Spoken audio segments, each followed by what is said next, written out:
You stand on the shore of the ocean watching the tide come in. You sense the call of the sea beckoning to take you further. You step forward little by little, not knowing what to expect, but expecting more.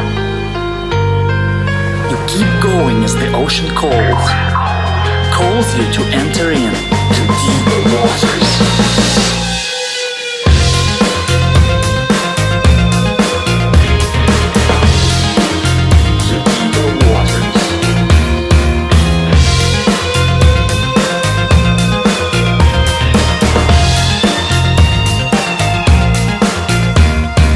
Hello everyone and welcome to the Deeper Waters Podcast. I am Nick Peters, your host, seeking to bring you the very best in Christian scholarship and apologetics. And today we're continuing our look at the topic of abortion, since this is January, the month of Roe v. Wade, and I like to get people thinking about it this month. It's been about 44 years, if I'm correct with my history, since Roe v. Wade has come about, and how many children have died because of this decision. Well, my guest today is Elijah Thompson from the Christian Apologetics Alliance. He is the host of the Fetal Position, a pro-life bioethics podcast dedicated to having open and honest discussions about abortion and related topics from a pro-life perspective. His goal is to promote the equality of all human beings, not because of what they can do, but because of who they are. He believes that human life and human rights ought to be respected from womb to tomb. Elijah graduated with a bachelor's in biology and a minor in philosophy, so he found bioethics to be an easy fit for his academic interests and has experience working with cell cultures, including stem cells.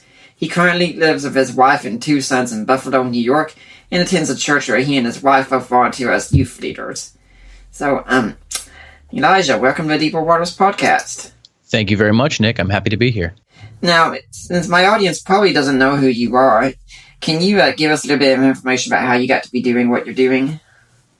Sure. So when I first entered college, I was kind of one of those college students that just went because I was told that I have to.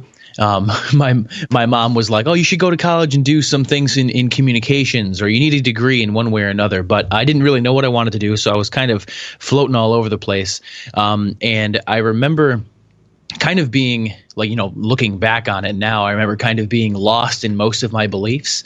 And throughout, so it's actually becoming a Christian. I became a Christian in college. It was interesting as somewhat of a side note, but I became a Christian because one of my philosophy professors started to point out that there were some people who believed the Bible and some people that didn't, and those people that did not believe the Bible still called themselves Christians.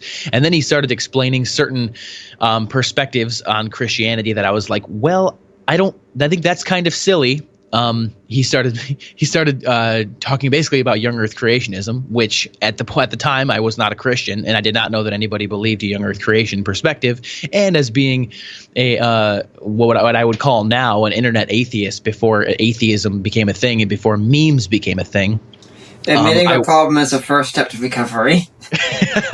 Yes, it definitely is. But so I initially went to the computer lab, and I went to YouTube, and I started picking on some of these dumb Christians who believe they're dumb things, and kind of got my butt handed to me in argument. Then I started looking more into it, and essentially adopted the Christian perspective just to win arguments online. And I remember having a discussion with somebody, and I laid out like the minimal facts argument for the resurrection of Christ, and I sent it, and I'm rereading it to make sure there's no typos or anything. And then I'm like, this is before I'm a Christian, and I'm like, wow, okay, maybe if what I'm saying is accurate, then I think I have a little bit to think about when it comes to spiritual issues.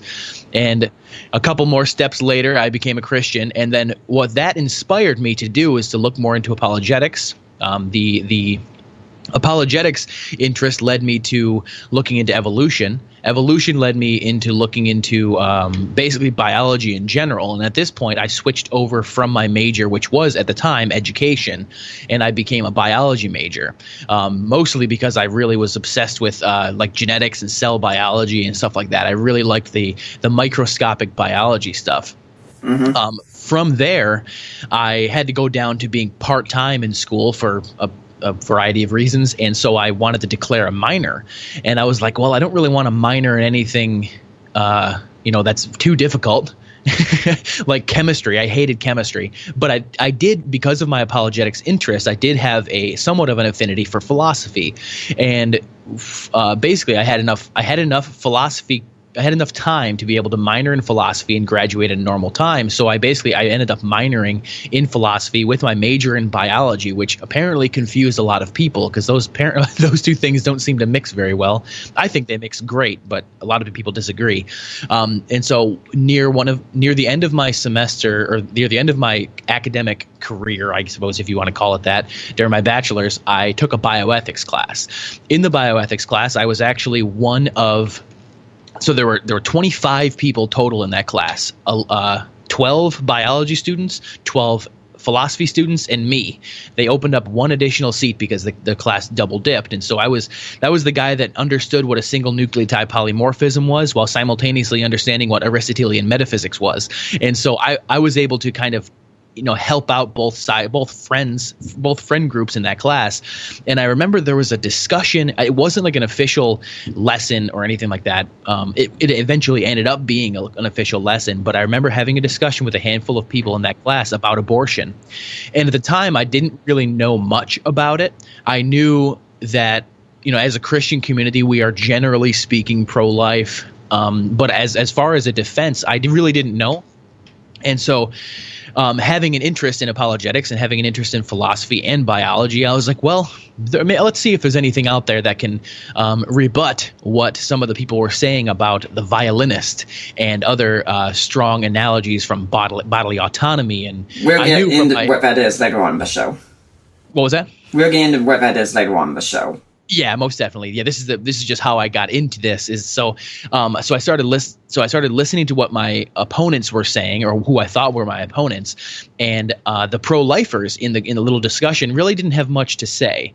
I knew from my biology studies that it was uncontroversial that the unborn was in fact a human being, but whether or not that those other arguments could go through was something I had to look up.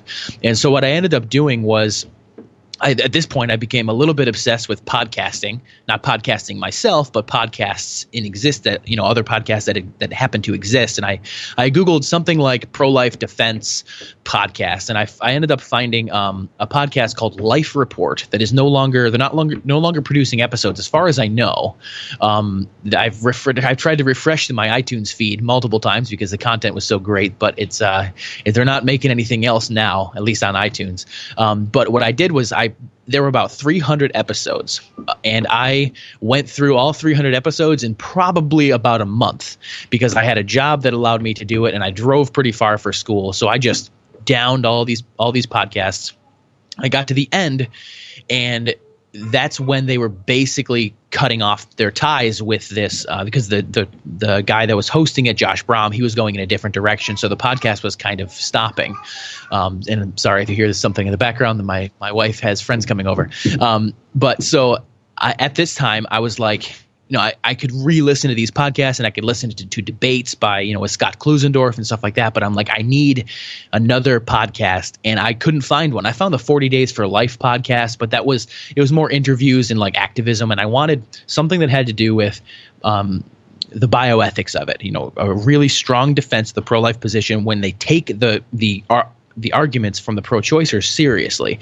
And given my background, my ability to I was actually working in marketing. I'm currently working in marketing, and not sales, but marketing mostly. And that I have a desire to get this message out. I was like, hey, you know what? I'll start a podcast. And so it took me about a year to actually finally launch it, because you know how it works when you're like, oh, it's got to be perfect, but it's never perfect. I took my imperfect podcast and I launched it only after I had to come up with a good name. That was what had to be perfect. And I was given by God, I'm absolutely convinced, I was given by God at 3:00 in the morning when I was woken out of a dead sleep, the fetal position. It works perfectly. It's a double entendre. It's marvelous. And I wrote it down in my phone, and thankfully I did, because I had forgotten it the next day. And so I ended up buying the website. and then was like, well, now I can't not do this because I have the website. I'm paying money for it. So at that point, I ended up launching the podcast. And now we are actually, I think it's episode 22 is the one that I just recorded. So that's from A to Z there. Mm. Yeah. How long have you been doing that podcast? Well, it's kind of interesting because it's sort of on and off. My first episode was at the beginning of April of last year, but I wanted to do a weekly podcast, but we ended up having, well, I have a toddler and a newborn son at home, and so I was going pretty good, and then it's kind of faded out for like a month or so, and occasionally I'll skip a week. So one of the things I'm working on is being more consistent, but I've been doing it since April. One of the benefits of a weekly podcast is in the sense that you do get to be your own boss. Yeah, right, exactly. Now we're here to talk about abortion, but I am curious from your story. I mean, I've interacted so much with internet atheists, and many times it can seem like talking to a brick wall and such. What do you think made your case different, and what do you think Christians can learn from it?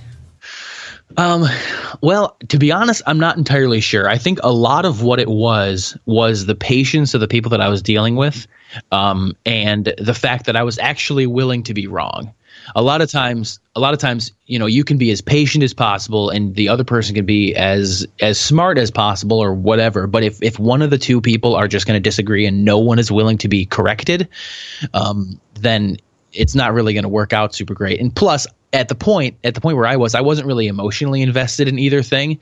And like I said, I switched my position before I even believed that Christianity was really true. It was just one of those weird pragmatic, I just want to win debates online kind of thing. And so like looking back on it, I'm like, what the heck? I must have had no foundational understanding of anything in order to be able to do that. But yeah, looking back on it, I totally did. I did not really have a foundational understanding of much at the time. But yeah, I mean, from our perspective, engaging with people online, I think is one of those things where you really just have to have a good solid dose of patience, and you have to know the kind of person that you're engaging with. I don't even remember the type of people that I was engaging with. All I remember is that they had thoughtful things to say, and they made me think so much to the point where I was actually willing to reconsider my argument. Now, earlier in the podcast, I did speak about how there have been 44 years nearly of abortion. I mean, it's going to be 44, I think, coming up on the 22nd of this month here. What goes through your mind when you hear that? Well, the first thing so my podcast partially deals with political stuff behind the scenes of, what's going on with abortion and things like that. And the first thing that goes through my mind is I really hope that the people who have confidence in Trump are right. Mm-hmm. For me personally, I don't particularly like Donald Trump. I think, put a gun to my head, him or Hillary Clinton, I would have gone with him because I know Hillary Clinton would have been terrible, but I didn't vote for him. So for me, like I actually have concerns that people like the pro-lifers are going to see a Republican in office and Republican, administration and think, okay, well, now we're good. But if you look at the historical facts, basically, that Roe versus Wade was passed when there was a Republican majority. So, like, for me, I don't see a political solution to this. I see that we have to engage people individually or at a societal or cultural level to be able to get actual change here.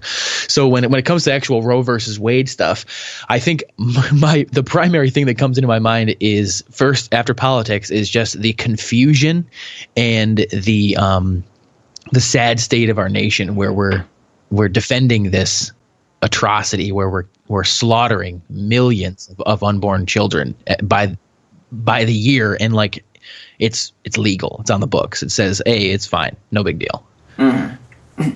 Yeah, I have been a strong conservative all my life, and I was someone who did vote for Trump because I said I cannot put up with 4 years of Hillary. So I was very happy when I saw that Hillary lost. As was I, and I think it would have been a more difficult decision for me had I not if I didn't live in New York, because no matter who I voted for, my vote was basically going towards Hillary Clinton no matter what.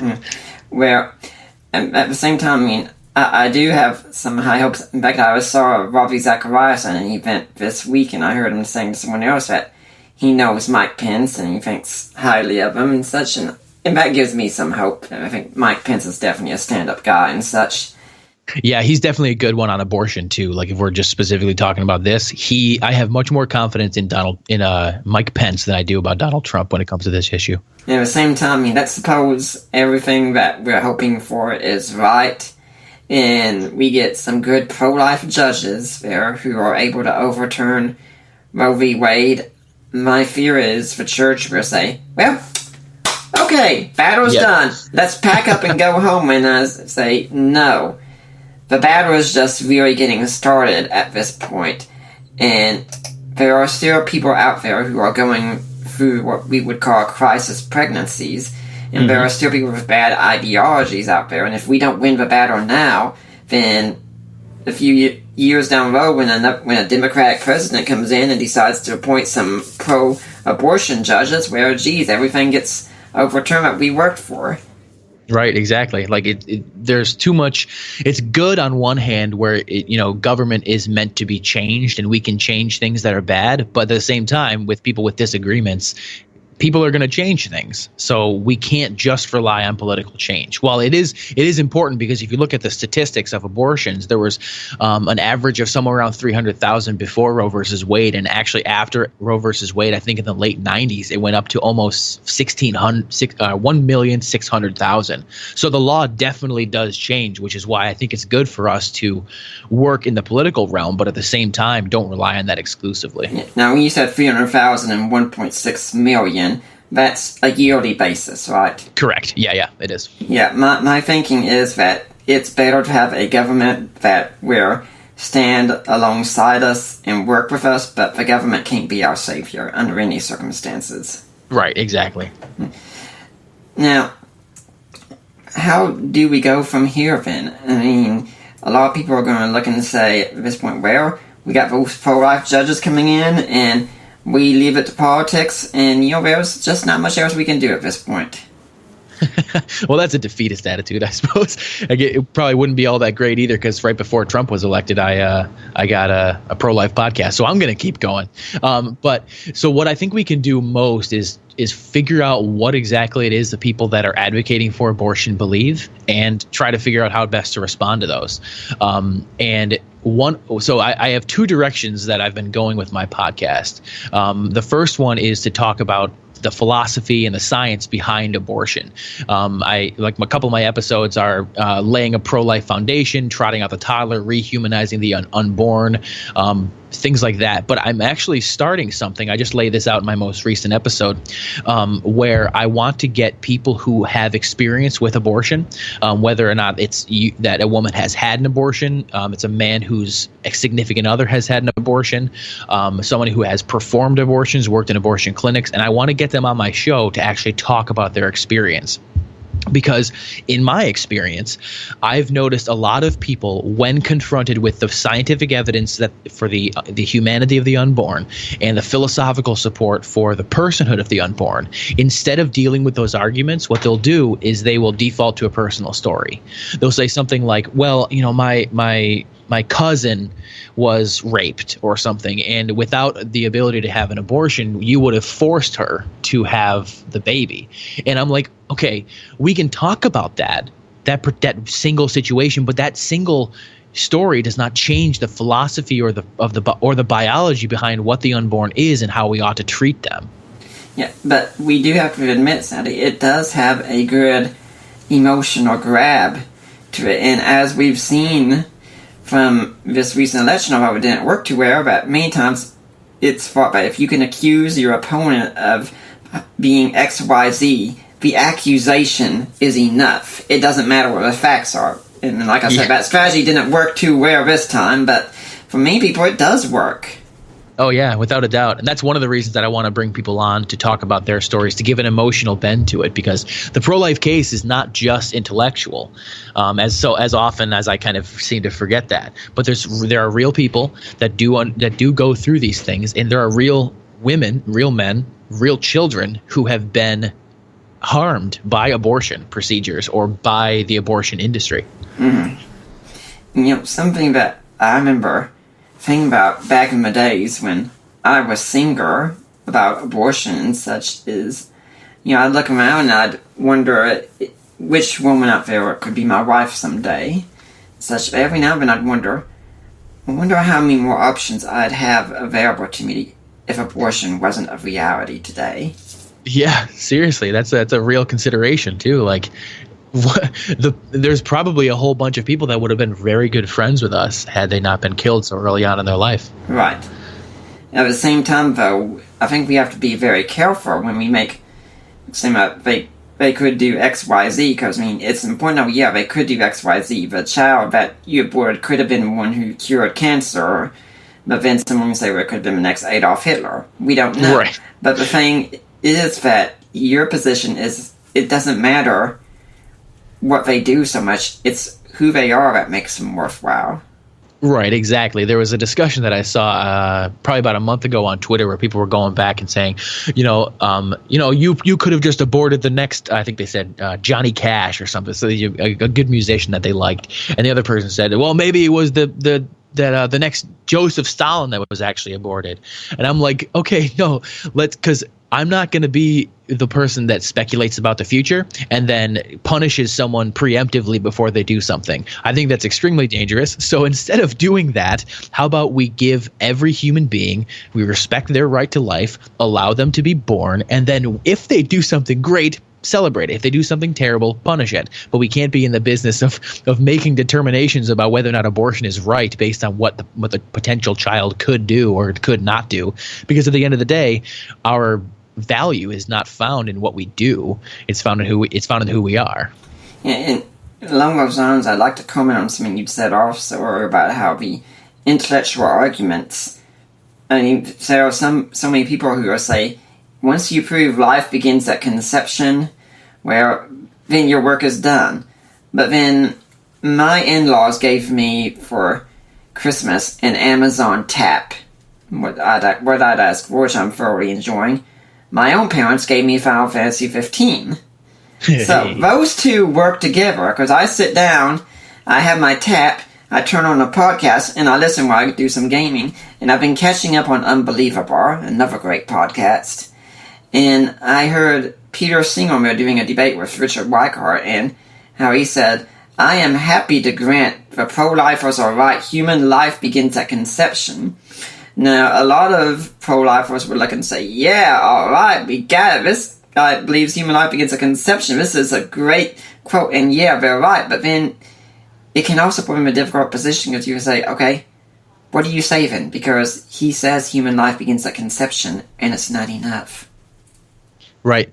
Yeah. So that's one of the interesting things about the philosophical side is so for me personally, if I was pro-choice, I would never talk biology because there's no way that I could say that the unborn is not human or is not an organism or whatever. And people say that the unborn is a parasite. It's just these are biologically incorrect statements. But so what he's essentially doing is he's granting the personhood of the unborn. I think. Well, you said human being or personhood? Human being. Okay, yeah. So the human being. So that's just a biological fact. And what they'll probably do, depending on the person you're talking to, is they'll either grant that they're a human being and say they're not a person, and then say that personhood is found in something that the unborn child can do, probably, or they'll go and say that the unborn is a person, a human being, and a person, and then they'll say, but the woman still has the right to bodily autonomy, and that the woman should be able to abort anyway. I'm not sure where that went. That was an episode a while ago, wasn't it? On Unbelievable? Yeah, I think it was probably back in May. Like I said, I've missed out on a lot, so I've got a lot of catching up to do. Sure, yeah. Yeah, so, to me that kind of boggles the mind when you hear someone say, yeah, this is a human life, this is a human person, both together, and say, but a mother should still have a right to kill it if she wants to. Yeah, and one of the arguments or the analogies that they will use is the Judith Jarvis Thompson she wrote an article that pretty much everybody hears in intro to philosophy courses. It's called The Violinist, and your listeners may or may not have heard it, but I'll summarize it like this pretty briefly. Basically, if a woman is out and she is jogging through the park and she is kidnapped by the Society of Music Lovers, she wakes up the next morning and she is connected to a world famous violinist. Her kidneys are being used for basically dialysis or something to be able to help the violinist stay alive. Now, at this point, does this woman have the right to disconnect from the violinist? And what Thompson argues is that the violinist situation basically is morally analogous to pregnancy, and you ought to have the right to disconnect from the violinist in order to be able to kind of live your life. And then she says, by analogy, this means that a woman ought to be able to disconnect from her unborn child because basically she wants to live her life. And if we can disconnect from someone who is obviously a human being and obviously a person and a valuable person at that, being the violinist, then we should be able to have abortion be permissible all throughout pregnancy. Now, before you go further with that, I think it's important that we really consider the strength of that argument and how serious it is. Just like you did when you were an internet atheist back in the day. Because I remember hearing about even one pro-life speaker, very well known, who was driving down the road and heard that argument. First time he heard it, he nearly had a car accident because of the reaction that left him. Because it really is a powerful argument, isn't it? Oh, yeah, sure. It definitely has lots of intuitive appeal. And even if you were to, like for me personally, if I was to find myself in that remarkable situation, I would not disconnect. But that's just me. And I don't think I would be comfortable saying that the law ought to tell people that they should stay connected. Right. From me, like I don't know how someone can maintain a moral sense of right and wrong and disconnect, but it would be very hard for me to make that mandatory.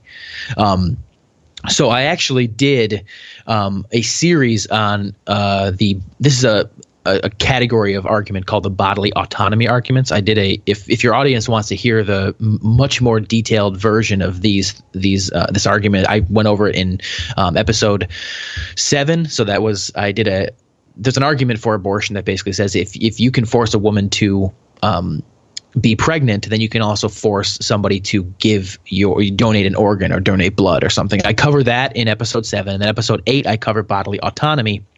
And then episode 9, I go through and I kind of dissect the violinist. I think my violinist episode is close to an hour long, and I go as in depth as I possibly can. Yeah, and we don't mean a literal dissection of a violinist. No, of course not.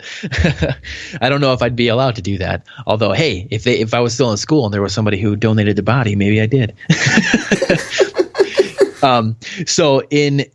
As an overview of the violinist, basically what we have to do when we're talking about analogies is we have to figure out where the morally relevant situations are. And in this is actually one of the things that I'm kind of putting together for me personally, I don't want to say I'm forming a new argument, but I'm forming a different variation on a response to the violinist. And so there are at least 3 differences between the violinist analogy and actual pregnancy. For the first one, in the analogy, you are bedridden. Statistically speaking, a woman is rarely bedridden during pregnancy, let alone bedridden for her entire pregnancy. There's certain situations in which a woman will find herself on bed rest, like problems with her cervix or preeclampsia or something like that. And I actually know people who've been in both those situations. But that doesn't happen until later in the pregnancy for most people. If it does occur, a woman can sometimes go 3 or 4 months without even knowing she's pregnant. Right. Yeah. Exactly. And so it makes it. There's this particular situation is, you're bedridden right away. And for women, if it does occur really early in pregnancy, it's due to some kind of pre-existing medical condition, which is also rare within the society. So in order for this analogy to be applicable, the pregnant woman must be unable to remove herself from her bed during the entire 10 months of pregnancy. 9 months. Well, technically it's 10 months because it's 40 weeks. Oh, okay. Yeah, we say it's 9 months because what they'll do, so the fetal gestation period is 10 months, 40 weeks total. But they find out about a month in because of the missed period. So it's usually they know they're pregnant for 9 months. Okay. So, fun fact. You heard it here first. There you go. Ta-da. So it is interesting too because I think 38 weeks is considered full term, which is 2 weeks past 9 months. And then 39 weeks and 40 weeks is actually like full term, and you're about to go into labor like tomorrow. So anyway, continuing with the analogy.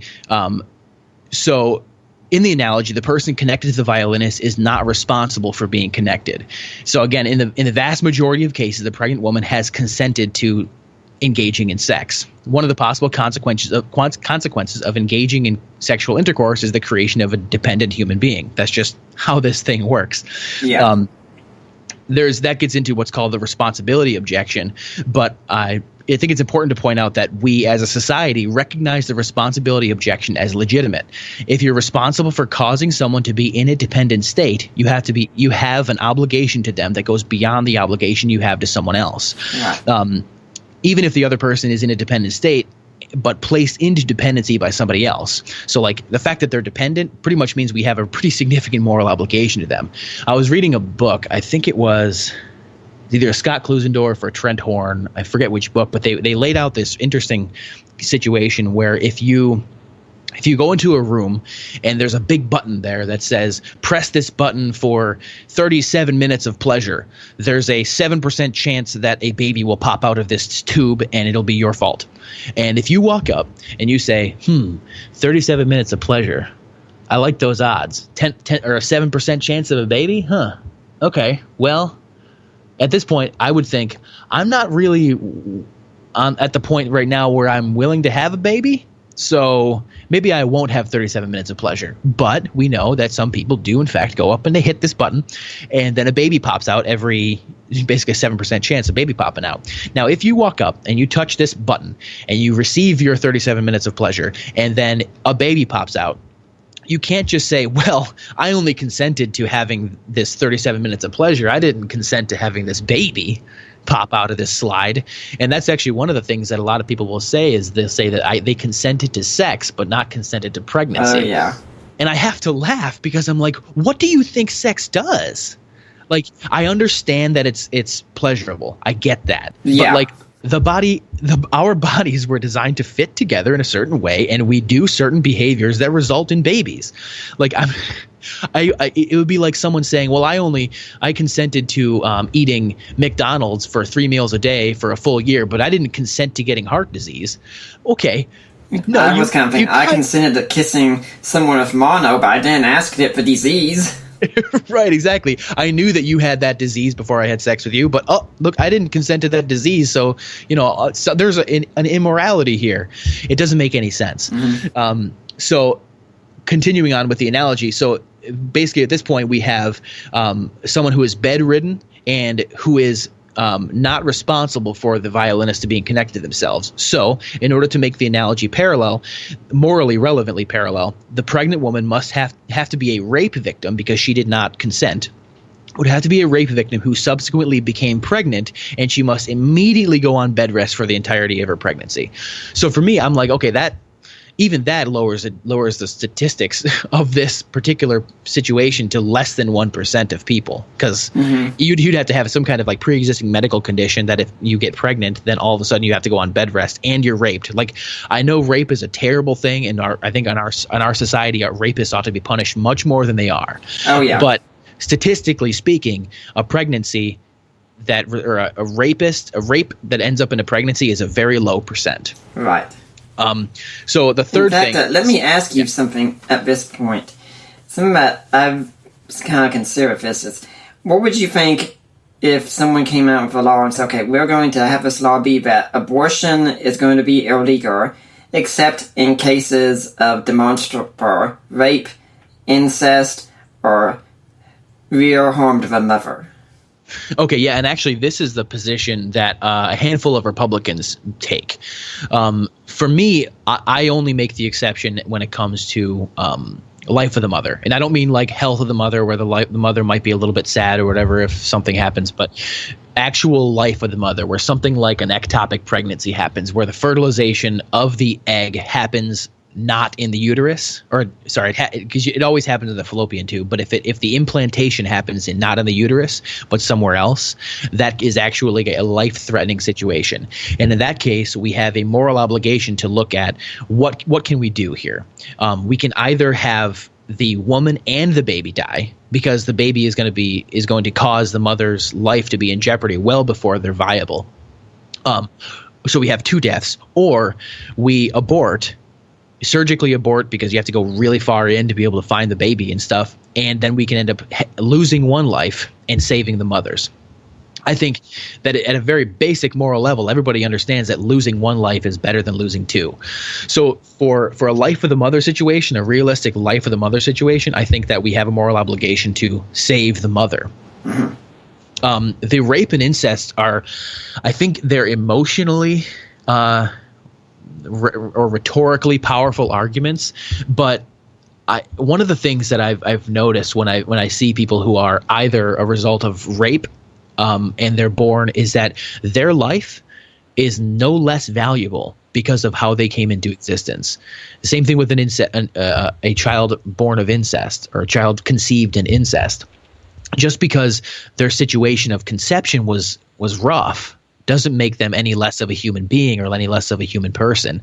And for me, so think about it from the perspective of, if you were a rape victim's child, you came into existence from a rape, and what you have is a bunch of these so-called, and I mean because they call themselves this, pro-lifers, who are saying that your life should have justifiably been ended because you are a child of a rapist. Mm-hmm. Now, that's almost insulting, because I'm like, I wasn't the result of a rape. My parents were together when they had me, but for someone who, like, I know one person who knows that she was a product of a rape, and to hear pro-lifers say that, okay, well, if the life of the mother is at risk, or if the woman was raped, you can kill your child. That they don't understand how that works. Like, I'm not threatening the life of my mother. My father was a terrible person. That doesn't make me get the death penalty. And as Scott Klusendorf said, I'm not going to get his quote exactly right, but he says, "How should we treat people who remind us of a painful event?" And in this case, a person who reminds us of a painful event is the product of a rape. And how should we, as a civil society, treat those people? And I definitely do not think that the right way to treat them is to kill them. Yeah, I agree with all that. I mean, even in cases of rape or incest, it's still a full human being. At times, I think I will at times ask someone who's a pro-abortionist that question, because I say, okay, if you're all concerned about rape and incest such, what if we had abortion to be legal except in those cases? And if they object to that, well, then that tells me there's something else going on. Oh yeah, they're using it as like a smokescreen or something. Like what they really want is abortion to be legal all throughout 9 months of pregnancy, or potentially up to viability. And they're using the rape case, which is a very significant minority, to say that if someone is raped, they should get an abortion. Therefore, abortion on demand or elective abortion should be legal. And I think that just doesn't follow at all. Hey, but let's get back to the violinist argument. Okay. A third point. Yeah, so the first point is that the analogy, you are bedridden. The second point is that in the analogy, the person connected to the violinist is not responsible for being connected. And the third point is that in the analogy, the relationship between the violinist and the connected person is that of a stranger. In the overwhelming majority of cases, the pregnant woman is carrying her own child. And the reason I say overwhelming is because I have my half-sister has done surrogacy. And so it's not actually genetically her child, but she's carrying the child. But if in a normal, non-very scientific situation, the pregnant woman is carrying her own child. This is the case even when it comes to rape victims. As awful as rape is, and we were talking about that, the child carried by the rape victim is her child biologically. The only time where a woman bears a non-biological child is when she is carrying a surrogacy. So if you combine all of these things together, it gets a bit strange. So in order to create a real life, morally parallel situation to the violinist, we have to have an immediately bedridden woman who was used as a surrogate for someone else's baby against her will. Now, I don't know of a single situation that is accurate. Not one. I've never heard of that. It doesn't even seem conceivable. Right. You'd have to have the violinist would have to have some friends in some very high up places who know a lot of really cool things about biology in order to be able to plant in a child. You'd have to be raped and a surrogate at the exact same time. Right, exactly. I'm not consenting to this surrogacy. You know how difficult that is? It's so hard. So in response to this, I have made because this is, Judith Jarvis Thompson, and my name is Elijah Thompson. So I like to call this the Thompson's violinist with a P, because her name doesn't have a P. I'm probably going to modify that. Maybe Thompson's fiddler or something. But so my analogy is that let's imagine that you are a jerk and you poisoned your violinist cousin, whose name is Junri Balawing. And the Balawing, I use him because he is the smallest man in the world at under 24 inches tall. He is going to die of the kidney ailment that you caused, but your kidneys are able to keep him alive. All you have to do is stay connected to him for 10 months, and then you can both go on your merry way. And you can carry him around in a backpack. He doesn't mind because he's so small. Now, if you look at that, now that we've changed it, doesn't it seem as though you have a moral obligation to stay connected to the little dude that you caused to be in the situation?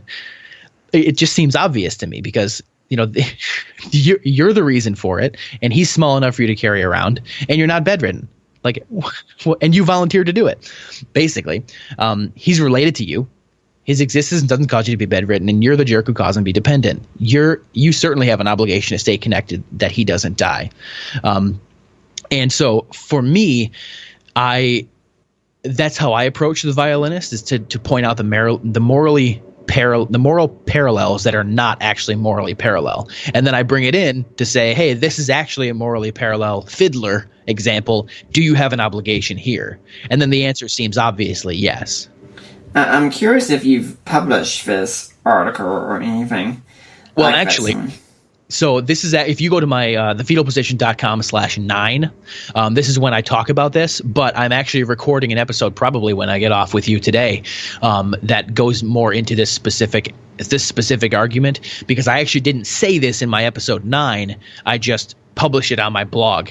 So I want to actually dedicate a particular thing to my fiddler so that I can be more easily disseminated among people. That'll probably be, let's see, episode 23. So in about a week or so, if you go to thefetalposition.com/23, it'll be that, as well as a response to someone who actually responded to my article on the violinist, which, it's not very good response, but hey, it's a pretty lengthy response and some pretty common arguments against it. So it'll be a reprise of the violinist argument, and then more on my Thompson's fiddler, which I might actually keep that. That sounds kind of nice.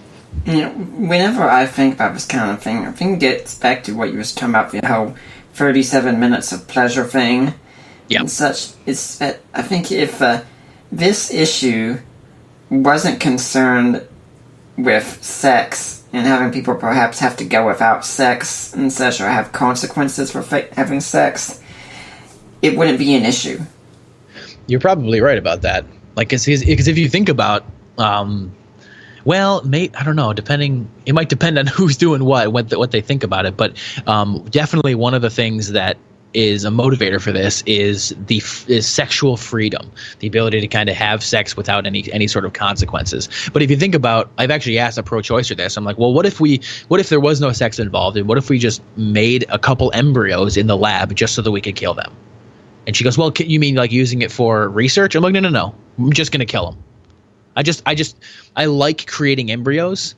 And then I'm going to wait for it to develop about, 8-10 weeks old, and then just kill it because I want to see it die. Yeah, I'm thinking kind of like a version of if you were playing a game like, say, Sim City, and you build up a city just so you could go through and destroy it sometime, or build a statue of Legos just so you could destroy it. Yep. I actually, so as a side note, I used to play Roller Coaster Tycoon all the time. You play Roller Coaster Tycoon before? No. I played Sim City. Yeah. Okay. So Roller Coaster Tycoon had this option where you could basically modify the landscape to make it so that you could turn a regular grass patch into a lake. And what I would do is I would redirect all of my guests, all 900 of my guests, up into this big bridge above the lake, and then I would delete the bridge just to watch everybody die. But it's a video game. You know what I mean? Like, there's no moral consequences of that. But if we're talking about real life, now it gets real serious. Like, I would never delete the bridge underneath a bunch of real people. That would be insane. Yeah, so what did this pro-choicer say then? What was that? What did this pro-choicer say? Oh, she just didn't like the idea that we should create embryos simply to destroy them. And I was like, okay, then what's the difference here? Well, bodily autonomy. Okay. So then we went into the bodily autonomy argument, which ended up basically turning into a violinist discussion. Because once you have a valuable human being there, then pretty much the only thing you have left is to argue for bodily autonomy. Yeah. The whole bodily autonomy thing, I mean, it really is such a rhetorical appeal steer, because so many women do say, why should you be able to tell me what I have to do with my body? Right. Yeah, and it's interesting because a lot of times people will assume that a woman has full bodily autonomy over her entire body, right? And one of the things that I like to point out, I'm just going to find it on here. So on Twitter the other day, I tweeted out, if a woman cannot deliberately mutilate her unborn child by taking drugs, then she does not have complete bodily autonomy while pregnant. Now, there's an analogy that, again, I don't remember exactly where I heard it, but there's a woman. We're going to imagine a situation where there's a man and wife here, and the woman is pregnant with the father's unborn son. Then the woman finds out that her husband's been cheating on her. She thinks about getting an abortion because she knows how valuable the unborn child is to him. But instead of doing that, what she does is she takes drugs and tells him about it. And those drugs that she's taking are deliberately mutilating her child. Now, for the people who are arguing for bodily autonomy, I have to ask the question, is this okay? Is deliberately mutilating your child an okay thing to do because it's your body and your choice? Or let's say a different situation where, let's say a mother has a toddler who, I don't know, had an amputation or something like that. Like, let's say he's missing both of his legs. Can a woman take a drug that results in fetal amputations just so that the child can live a life similar to the older child? Again, I don't know a single person who would say, yeah, that's fine. But if we follow the bodily autonomy to its logical conclusion, you'd have to say that. You'd have to say that the woman is right to mutilate her unborn child because it's her body. She can do whatever she wants with it. Now, if the person is unwilling to say that the woman should be able to mutilate her child, but he is also simultaneously saying that the woman should be able to kill the child, there's a deep inconsistency there. Yeah, I don't understand how someone can hold those two things together and not be immediately called out on their inconsistency. Yeah, since we've talked about a child with conditions and such there, let's look at another angle that some people will use. And this one, as you know, since you know my wife and I are both on the Asperger spectrum and such, yes. This one's near and dear to my heart, where we say, our child has been found to have a disability, and that would just seem to make life not worth living and such, so we're going to get an abortion. I mean, that's kind of what... You just cut out there. Okay. You hear me now? Can I still hear you? Yeah. Oh, wait. Oh, there you are. It's okay. Kind of like what happened with Richard Dawkins. That someone sent him a tweet and saying, or an email. Somebody got in touch with him and said, my spouse and I just found out our child is going to have Down syndrome. What do you recommend? He says, abort and try again. Yep. And what about all these people who do go out and say, well, if you got a serious condition, some disability like that, then go ahead and abort and try again. Yeah, so there was a debate, I think it was actually on Unbelievable, that they were talking about this abortion and disabilities. But one of the most foundational things that we can do is to, again, show that anybody, any human being has a right to life, not because of what they can do, which is what the argument is for, with the disability thing, because people will say that, a Down syndrome kid can't do certain things, or someone with any other of these different disabilities are unable to do certain things. Therefore, it makes my job more difficult. But if we have an understanding of the human being, as a human person, as someone made in the image of God who has the right to life because of who they are, not because of what they can do, then I think the answer to this question is extremely obvious, that no, we shouldn't abort because of some kind of developmental disability or whatever. There is a different situation too, where depending on the level of the disability, we have to think of this more in terms of euthanasia. And a lot of times people will say, oh no, my child has anencephaly, and the child is diagnosed by medical professionals to basically suffer for at most a week and then die. Now, I haven't researched too far into this as far as the moral and ethical situations, but in order to look at this appropriately, I don't think we should look at this like as if it's an abortion. I think we should look at this as though it's a physician-assisted suicide or a euthanasia or something. Because for me, it's tough for me to say that no child whatsoever with a serious disability, something like anencephaly, where if they're born, they just basically choke on air and then die. So for me, when it comes to that level of disability, treating the unborn child as a valuable human being who maybe this is a better situation, where I'd hate to use the phrase "put them out of their misery," but if causing them to die early is actually more merciful than letting them just basically suffer and die, and I'm not against that. But like I said, I haven't looked into it too far, but I think that's at least something that we should consider right off the bat. However, most abortions that are done because of disability are not that. The vast majority are I think out of England, there's like virtually no Down syndrome kids being born anymore because they're all aborted, and I think that's awful. But yeah, so for the most part, if a disability that makes like everybody is weird in different ways, and so like if you have somebody with Down syndrome that's going to be born, I have 2 or 3 people that go to my church that will on and off that have kids that have Down syndrome. There's one kid named Matt. He's awesome. Like, I don't understand how anyone can look at Matt and say that his life is not worth living. Or as somebody in your situation with Asperger's, where like someone can say, oh, this person's life is not worth living. That's just patently absurd. It's insulting. Yeah. When I was at ETS, Evangelical Theological Society meeting back in 2015, I went there because we didn't live here in Atlanta yet, and we came down for Thanksgiving to be with Allie's parents. And, of course, her dad, Michael Kona, is a member of ETS.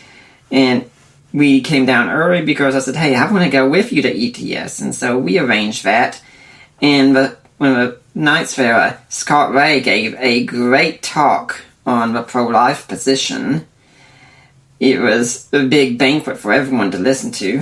And he did talk about people with disabilities and such there. And I went up to him afterwards and introduced myself and said, I actually have Asperger's. And he said, oh, I'm so sorry. And I understood. So I said, look, don't be. Right. I'm not sorry. I mean, I enjoy my life. This is where I live. I see my disability, in fact, as a gift in many ways. I mean, yeah, I can be Sheldon Cooper socially awkward many, many times, but when I think about the things I can do with my mind and such, like, I don't ever want to give that up. And I can think about one time when I was on Unbelievable. It was a debate on the Haiti earthquake afterwards, asking where was God in Haiti. And Justin Browley introduced me as someone who suffers with disability. And I said, I gotta correct you on one point. Don't say I suffer with disability. Suffering is a choice. I live with a disability. Yes, sometimes it produces suffering, but my life is a gift, and I love it. And as listeners of the show should know, my wife is also on the spectrum, and I see her life as a gift to me as well. And this is why the disability thing is just so near and dear to me, because, I mean, just like you talk about for rape victims, I look at this and say to some people, how dare you say someone like myself or others shouldn't get to enjoy life? Right. Yeah, I completely agree. And as someone who has seen people with disabilities, and I used to be a major in but I used to major in education, and I went to a few schools that had, certain kids with disabilities like kind of peppered in throughout the classes and stuff. And there was no like noticeable difference other than if you knew what to look for. Like when we went in there was one kid that he had, they said he had ADD. And I'm like, if I didn't know this, if you didn't tell me this kid had ADD, I wouldn't have known. Like a lot of these things are just, they're just people are just different. You know what I mean? Yeah. Especially nowadays with everybody being diagnosed with ADD. Yeah. I think honestly, if most people see me out in public, they don't really think a thing. I mean, if they think anything, they might think at times, because I'm so socially awkward, because boy, this guy's kind of a jerk. And, okay, right. So maybe sometimes they're accurate with that, but right. For the most part, you couldn't tell. And I think there are so many people with disabilities that are like that. And doesn't it say something about us as a people that we're willing to take people with disabilities and others and decide? I think we have a right to decide if their life is worth living or not. Mm-hmm. It definitely does. It's very sad. When we talk about what it says about our society, we've talked some about politics, but there is something I am so thankful Trump did do, and I'm not sure if you were watching it, but did you see the final presidential debate between him and Hillary? No, I actually I saw the first two, and then I was like, this third one can't be much better. But I heard that there was actually much better, so I didn't watch it, but I heard that it was better. The thing is, though, that I thought was really great what Trump got Hillary to do, and this kind of thing we want to do, is that she actually described partial birth abortion on the debate stage and defended it. Oh boy, that had to have not gone well. Yeah, and there were so many people that were stunned at something that Trump had apparently, about Trump saying about the election results, I'll wait and see what happens if they turned out the opposite way and such. And it occurred to me, so many people were so angry that he'd said this, but Hillary Clinton goes on stage and defends partial birth abortion, and no one bats an eye. No, of course not, because if with the word abortion, it's all is permissible, right? There's actually a paper that came out a few years ago that called infanticide after birth abortion, and the reason they did it was because abortion has a much less negative connotation than infanticide. But just because you're changing the term doesn't mean anything. But yeah, when it comes to certain people, they don't even think they like to touch the abortion issue, because as soon as they hear the word abortion, it's like, well, okay, her body, her choice, doesn't involve me. Even if it involves tearing a child's limbs off after viability, still not my fault, not my thing. Her body, her choice. Go women's rights. What do you think it says about our society that we hear a partial birth abortion, we don't even bat an eye? And what does it say, and what can we do about it? The first thing that I'm reminded of is the children's sacrifices to Molech. That people were back then they were sacrificing these children, and the children were screaming, and they just drowned them out with music and dancing and stuff like that. And I think on one hand, what I think we should do is to expose the reality of it. But on the other hand, like as soon as you start talking about partial birth abortion to anybody who's a little bit well versed in the pro-choice rhetoric, they'll say, well, the partial birth abortion isn't even a thing that happens anymore. But no, it still does happen. I mean, you could see it basically even so the whole Planned Parenthood video. those videos that were released, she said that if she was collecting this certain organ, that she would crush the bottom and then crush the top and then try to preserve the middle. Now, I'm not saying whether or not they were selling the organs, but she admitted right there to having done a partial birth abortion. That's what that is.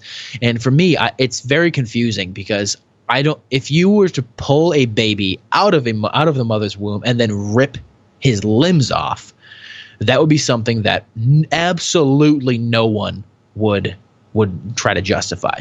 But if it's still inside the womb, it becomes magically okay. I think the only thing that we can really do is to show people this procedure, show people the reality of abortion, and whether or not that's explaining it to them with words or using graphic images. I'm down with both, because there are some things that just need to be seen to be believed. And in this case, I think a lot of people they have a cognitive dissonance where they say, well, it's a woman's right to choose, and whatever she says is accurate, but at the same time, they're tearing body parts off. Yeah. Before we get to a response here, since we're about the halfway point, I'm going to go ahead and let people know that you're listening to the Deeper Waters podcast. I am Nick Peters, your host. Elijah Thompson is my guest. He's from the podcast for Fetal Position, and we're talking about abortion, of course. But if you're listening next week, we're going to step out of the CAA. We're going to have Christopher Kaczor in here. Hey. Yeah, talking about his book, The Ethics of Abortion. I'm guessing you're a fan of his. I am indeed. So I'm sure Elijah will be listening next week, and I hope you will be too. But for now, let's get back to our discussion with Elijah Thompson here. You know, when you talk about Molech, something that occurs to me, I want people to get straight. I'm not defending what the pagans did back then, sacrificing their children, but I always say, when they sacrificed their children, it was because they knew they were sacrificing something valuable to show their devotion, and they were usually doing it for something like, say, the good of a harvest or something. Sure. For us, we don't even treat it as something valuable, and we sacrifice at the altar of convenience. I think we are worse than the pagans were. Yeah, especially if you look at the human being as being valuable from the point they exist until death, right? So like in their case, they were, I don't know how old the children were, but they were babies. And there's much more of an emotional attachment, I think, to that, and looking at it and saying, oh, this baby did not deserve this. But at the same time, go back 4 months. And there's a very, very similar thing. We're not burning them, we're tearing them to pieces. Yeah. It's kind of a contradiction that can happen so many times. I think it was Scott Peterson who killed his wife, an unborn child, and he was charged with a double homicide. But yet, if he'd taken his wife, let her have an abortion, and then killed her afterwards, he would have been charged with just one murder. Yeah. Yeah, it's interesting. Well, so the legality of certain things gets interesting because it's tough to know the individual case. I don't remember all the case basis, all the stuff, the details behind that. But in some cases, like somebody just asked me a question about in Tennessee, there was a woman who had done drugs. She did meth. I don't know how you say that correctly. She did meth. She took a hit of meth or something. Either way, her meth abuse ended with the death of her unborn child, and whether or not that ought to be considered murder or homicide or neglect or something like that is not something that I think that we can easily make a determination on.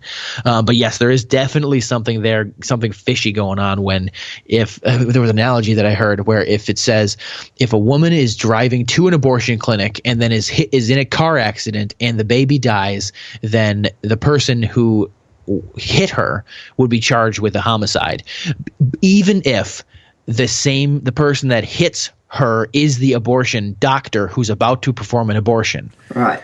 That doctor will still be considered somebody who committed homicide, and it's very strange. Very strange.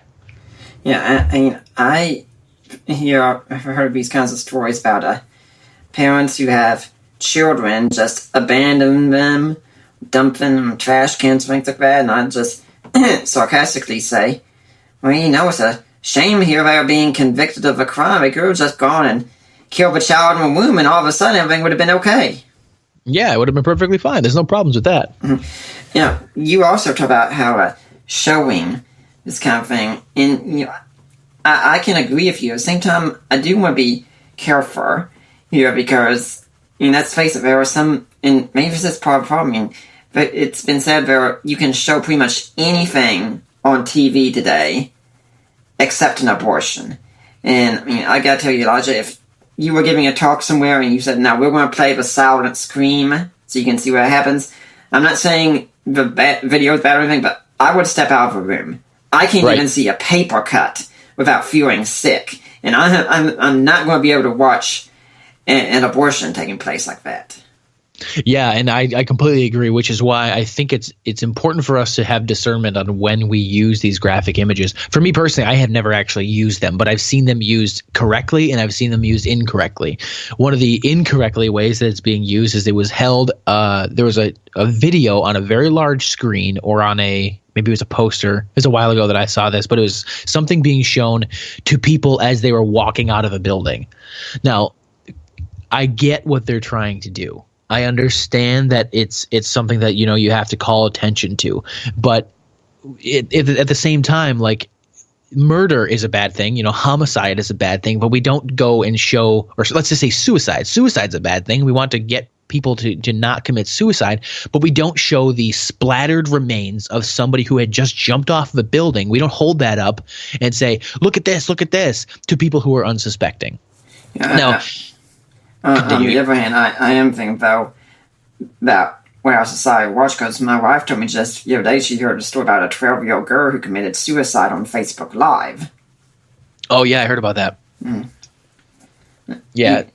You go on, though. Okay. Yeah. So, but on the other hand, like for me, like when it comes to the graphic images stuff, like there was it was a debate that I think Scott Klusendorf was in, where what he did was he said, my plan here is what I'm going to do is I'm going to offer a scientific defense of the humanity of the unborn, and I'm going to offer a philosophical defense of the personhood of the unborn, and I'm going to respond to bodily autonomy arguments. But before we get into that, I want you to know what abortion is. I want you to know what exactly happens in an abortion. I'm not going to show you an abortion procedure. There's going to be no sounds that have to do with the abortion procedure. There was just going to be music. I'm going to play it now. And if you think that this is something that you do not want to see, please cover your eyes, step out of the room, something like that. But if you have not seen this, you have to understand what abortion is. And like I was saying earlier, like there are intellectual arguments for and against abortion. But at the end of the day, we can go back and forth about that all day long, but so there are some people, some situations where people will hold their guns about a woman's right to choose until they see what exactly that choice is.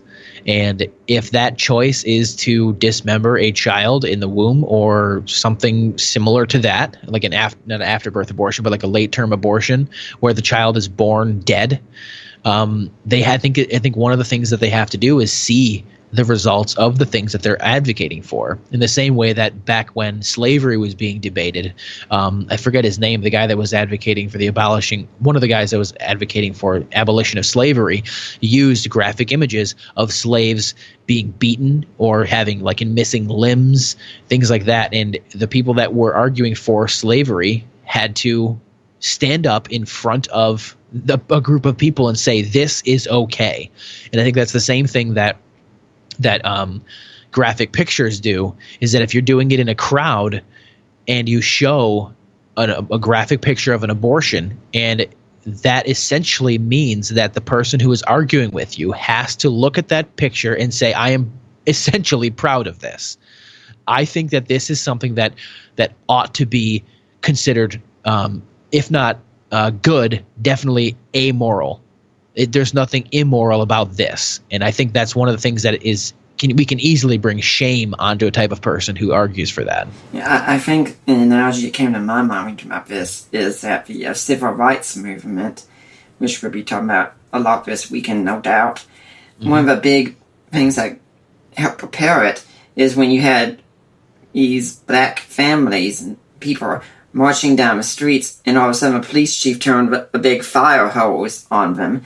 And we saw this, or people who were alive and saw this on their televisions and said, hey, how can we put up with this? And then at the same time, you can think back not too long after that, you have people thinking very differently about the Vietnam War because we could see live footage of it going on.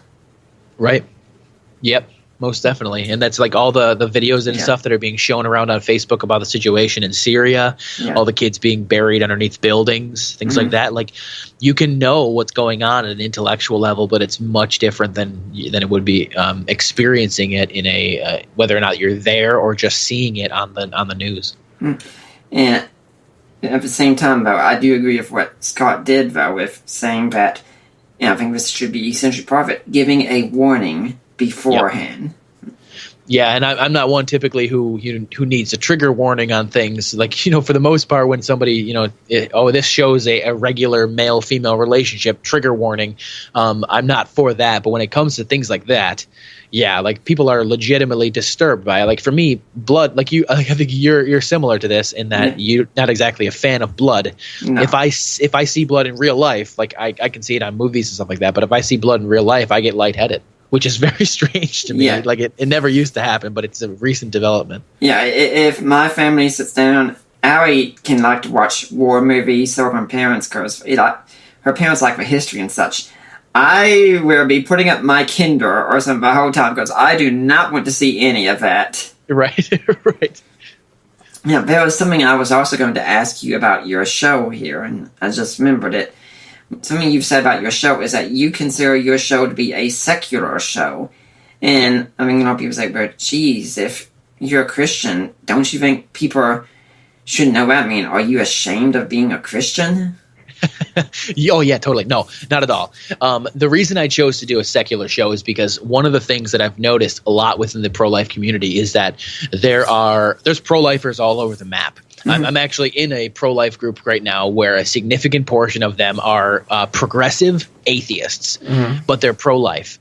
And I think that if I were to make myself see, I don't ever shy away from the fact that I'm a Christian. Occasionally it will pop up during what I'm talking about. But I don't make it a central focus of it because I want to make it more inclusive to the people that are either turned off by a Christian Christian overtones or something like that. Right. But at the same time, I don't particularly care if they're turned off by my Christianity, but I want them to understand that there's philosophical defenses for abortion or against abortion that are not religious. And a lot of times what happens is if I'm in a discussion, people will say something like, well, you're only pro-life because you're religious. I'm like, can you please point to a single point where I brought up religion in this argument, this discussion that we're having here? Yeah. And a little bit of a different point is in marketing. So there's certain portions in environments in marketing that are filled by something like a niche market. And there are a handful of pro-life podcasts or video, YouTube channels and stuff like that. Like Students for Life have a YouTube channel. Then there's a couple other ones that have YouTube channels. Then 40 Days for Life is a Christian show, and they're all very overtly Christian. Right. And for me, as a newcomer into this podcast world, I want to distinguish myself in one way or another. One would be to provide the awesome content that people can't get elsewhere, like this philosophical depth or whatever that I'm trying to go for. But at the same time, I don't mind if people know, like I said, I don't mind if people know that I'm a Christian, but I want it to be known that I am not a Christian podcast. I know a lot of people kind of make fun of people who say, oh, it's not a Christian band, but it's a band with Christians. Yeah. But hey, I think it's a distinction that actually makes a little bit of sense because, Cutlass is a Christian band, but POD was are they still together? I don't know. But POD was a band of Christians. They're not a Christian band. In the same way, 40 Days for Life is a Christian pro-life podcast, and The Fetal Position is a pro-life podcast hosted by a Christian. Right. I think one of the things that you were getting at is that the motivation for an argument is not the same as the content of an argument. And this is something that whenever I hear people say bias, it just makes me think bias is often an excuse thrown out to avoid dealing with the facts. Now, your position, of course, is consistent with Christianity, But it doesn't necessitate it. An atheist could have the same position. A Muslim could have the same position. A Hindu could have the same position. Right. And I think ultimately we can all agree on virtually everything that I say on my podcast. Mm-hmm. There was somebody, I think it was on a Facebook post that I have on the Fetal Position, the Facebook page you can like, or however that works. Mm-hmm. I posted something that Julie Borowski, the libertarian YouTube personality, she said that something along the lines of, I think that all atheists should be pro-life because I forget exactly what she says. Hang on, I got it. Atheists especially should be pro-life. If they believe one life is all we get, how is it acceptable to take life so easily via abortion? And I'm like, dang it, that is a great point. And I took a picture of it and I posted it on my Facebook thing, and somebody commented and said, while this is true, atheists cannot ground objective morality. And I'm like, you know what? I agree. I agree that at a metaphysical point, there's no proper grounding for an objective moral code on atheism. Mm-hmm. However, thankfully, most of what I deal with is not ontological or metaphysical grounding for objective morality. In a few episodes, I will be dealing with that. I want to talk about moral relativism in my podcast because almost everybody that I run into that's a pro-choicer is a moral relativist, which is, go funny that. So the reason that I want to do the secular show is not because I'm ashamed. Actually, I know you were saying that kind of tongue in cheek, but I've actually had a few people who say something like, well, why don't you just come out right out and say that you're a Christian? I'm like, I do, but the content of my show is secular primarily. Yeah. And I'm guessing it's because of this fear. As soon as you say you're a Christian, people will discount you because of the whole bias argument taking place. Which is treading dangerously close to a genetic fallacy, but they don't like that either.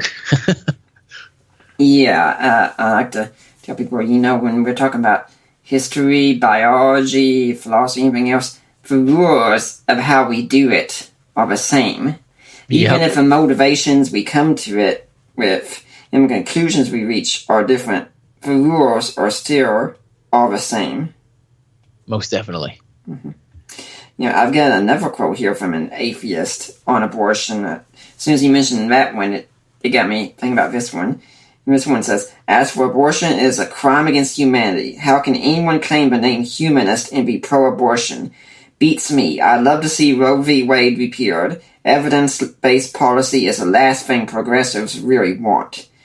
Now, the surprising thing about who said that quote is Robert Price, who's... Yeah, and this is one of a few New Testament scholars who's a mythicist. One of two in the world out there for all you people who actually think this is a serious position in New Testament scholarship. But it was an interview he did with David McCaffrey explaining why he was pro-Trump. And in a minute he says abortion is a crime against humanity. Yeah, it most definitely is. And I've heard other people talk, another atheist, Christopher Hitchens. I'm looking up a quote that he has right now. Let's see if I don't know exactly what he said, but he was a very pro-life atheist. Mm-hmm. And he actually ended up being somewhat of a catalyst for a couple of atheist friends of mine to look more into it, which I think is super awesome. Yeah. So as we were saying, it's great that we can all kind of agree when it comes to the science and the philosophy that this is not necessarily a Christian thing. However, I think it's also awesome that Christians are known for being pro-life because I think that's just super cool. Yeah. When we look at what's going on in our world, there are so many groups up there now, like the Secular Pro-Life Alliance and such. Mm-hmm. Do you think perhaps that the tide is starting to turn against abortion more and more in our world? I would like to say so, yes. There is a significant number of us millennials. I'm almost 30, so I'm kind of an older-ish millennial, but the millennials are starting to call themselves the pro-life generation. And I think for good reason. I think a significant portion of us are pro-life. And it's because I think of the push that, if we're going to look at the progressivism as having some kind of positive benefit, which is hard to find, but if we're going to look for something, I think it's a respect for human life, because a lot of progressives, well, if they're consistent, are generally tend to be kind of anti-war. even to a point where they almost want to be, pacifist or isolationist or something, which I don't go that far, but they're very passionate about the rights of individual people, no matter who they are. So like they're very passionate about LGBT things. They're very passionate about women's rights, all this other stuff. And if you just follow the basic philosophy and basic science, then it makes them passionate for or against abortion. And I think that's super cool. Yeah, I think one of the other things that would have something to do with it is that most of the people who are for abortion, they've killed their own children, so they can't pass that on to the next generation. Pro-lifers, we tend to reproduce a little bit more than they do. What is that? That's like a Darwinian selection again. It kind of is. That's funny. We've got the survival of the fittest ideas taking place here. There you go. That's awesome. There really could be something to that kind of idea, though, because it wouldn't surprise me. Yeah, we do have the children, and we pass our ideas on, and the other side isn't really doing that. I'd love to see if there was like a demographic statistic or something like that showed how, like, what the number of. So I guess what you'd have to see is, because a Roe versus Wade was passed in, I think, 1973. Mm-hmm. So it was basically at the point where my parents were. At the, my parents' generation, the baby boomers were at the point where they could choose to have an abortion or not. I wonder how many people who would consider themselves pro-choice either had an abortion or did not have children versus the number of people who consider themselves pro-life, how many kids they had. Because if that's the case, then you would expect, given Darwinian natural selection, that we would have a significant pro-life generation. Maybe the pro-choicers are essentially killing themselves off generation by generation by just not having kids or aborting them all. Wow, that'd be interesting. Is this a new research project for your show now? That would, yeah. Hey, I'll see if I can see what I can throw together. Well, if you find something, let me know about it. Oh, I definitely will. What I do need to let people know about now, though, is that you're listening to the Deeper Waters podcast, and everything we do here, it's supported by listeners like you. And we could really use your support for this kind of ministry, so if you want to help out, go to deeperwatersapologetics.com. It's been our new site for a couple months now. And you'll find a link on the side here. In fact, I'm at my page right now, and on the side there's a link that says help support the work of Deeper Waters Christian Ministries. Now you click the link in there, and it will take you to the ministry of Risen Jesus, which, if you were paying attention earlier, that's the ministry of my in-laws here. And you can make your donation there, and you can get in touch with me, or Mike, or his wife Debbie, or my wife Allie, and say, hey, I made a donation. I want to go to Nick Peters. I want to go to Deeper Waters. They will make sure that we get your donation. It will be tax deductible entirely. If you can be a monthly donor, that works even better. Now, if you want to support us another way, you can go on Amazon and you can buy some ebooks that I've written or co-written. Written is A Creed for the Ages, the Apostles' Creed in Today's Christian. Co-written would be books like Defining Inerrancy, which I think with the publication of Mike's latest book is going to become extremely relevant again. Or God and Natural Disasters, a debate with an atheist on problem of evil, or Groundless, or Christian Answers for this generation's questions. And then another way you can support us, and this is based on something I'm sure Elijah has learned very well, is that women tend to like jewelry. And it's this funny thing, they just do. And if you want to buy some jewelry, especially guys, with Valentine's Day coming up, trust me, you want to be able to have something on Valentine's Day to give your wife.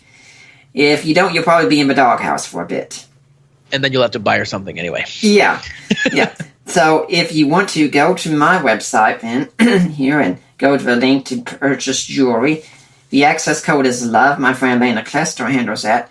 And whatever you purchase, 25% goes to Deeper Waters. And if you want to, you can let me know when you buy that purchase. And guys, the way I see it is, like, what you can do is you can do something to make up for that screw-up that you already did, or you can buy something to make up for that screw-up that you know you're going to do in the future. So, like an insurance policy. Yes, you know it very well, don't you? So I don't know what you're talking about. I don't know what you're talking about. Oh, yeah, Yeah, this is a Christian show. You shouldn't be lying on a Christian show. I plead the fifth. Elijah, do you have an organization or charity you'd like to see people donate to? I don't personally have an organization, but I think one of the coolest things that you can do is to get involved locally with your local pregnancy resource center, crisis pregnancy center, or something like that, that does not do abortions and does not, or that will provide pro-life care, or I don't know what you call, like, psychological help, therapy, stuff like that. And there are tons of pregnancy resource centers and crisis pregnancy centers and things like that a lot of people think, I have to get more involved than writing just a check. But no, that's the thing that one of the things that does the most impact is everybody just giving to their local pregnancy centers, especially if you're giving it to them with the assumption, or with the reason that you're doing it is because they are a pro-life organization. I think that is one of the best things that we can do as pro-lifers. In this case, it's just fine to give to an organization that is explicitly Christian. Yeah, oh yeah. Yeah. Now, something you've said about in your academic information and such was about the value of tweetable answers. Now, I think we saw this last political election, though, that Twitter just really doesn't seem to have any impact on the news whatsoever, and no one pays any attention to what's said on Twitter, right? No, nobody, definitely not. No, okay, but I mean, we had all these people who were opposed to Trump getting up and making speeches like at the DNC and saying, you just really can't handle all the world's issues in 140 characters or less. Right. Well, it sounds like you might disagree with that some. Some, not all. Yeah. I definitely know that there are things that you cannot cover in 140 characters or less, but there are some things that I think you can. And one of of my goals is to be as concise as possible. And Twitter essentially forces you to be as concise as possible. One of the reasons I have a podcast is because I like to ramble on and on and on and on. But one of the things that I get out of my Twitter account is that you can do something that, as long as you're not sacrificing the content, you can make it very powerful. It forces you to have a rhetorically powerful argument in very short snippets.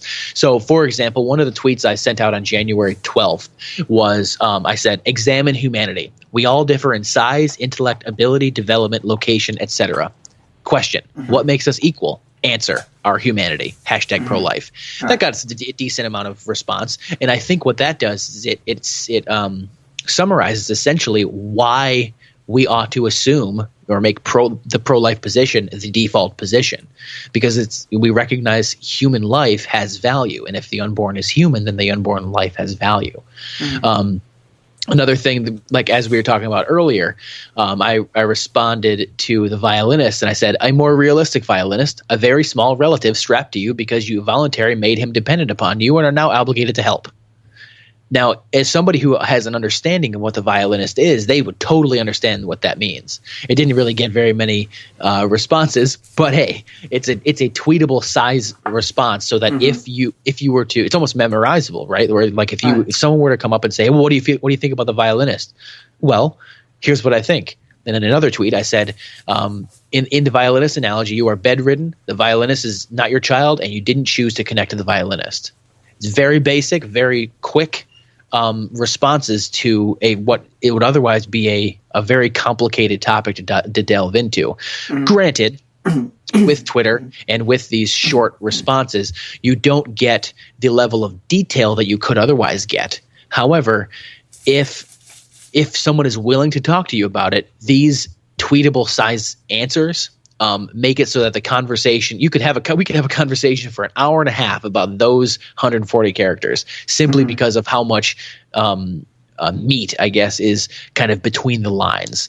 So I think when people think of Twitter, they usually will think of something like people taking pictures of their dog or, their food or hashtagging I'm in the bathroom or something silly like that. Right. But if we don't use it like that, and we use it as a method or a methodology to kind of hone our thoughts in a way that makes it so that we can respond quickly and accurately, then I think Twitter is a very good platform to do that on. Yeah, I think something we all should learn from this last election is that if you know how to do it right, you can actually play the media very well. And when this past week, Obama came and gave his final speech.